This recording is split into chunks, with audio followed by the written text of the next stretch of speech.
पुस्तकाचे महत्त्व. Prateek Ubale, regular abacus classes, Neera. महत्त्व पुस्तकाचे. अरे पुस्तक दादा, इतका उदास का? काय झाले?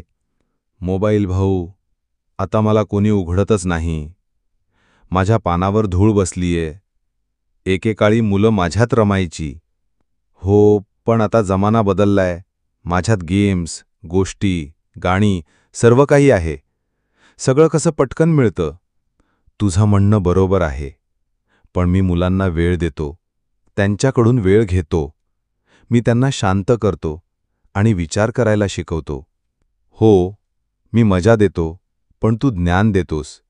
मी क्षणिक मनोरंजन देतो, पण तू कायमचा विचार देतोस.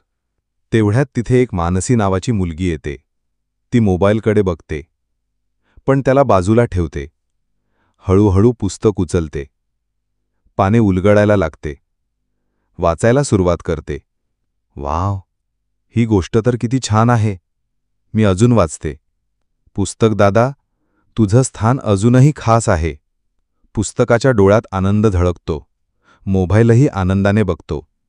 शब्द कधी संपत नाही. ते मनाला घडवतात. मोबाईलवर माहिती मिळते, पण पुस्तक विचार देतं. मोबाईलची मैत्री तात्पुरती असते, पण पुस्तक आयुष्यभर साथ देतं.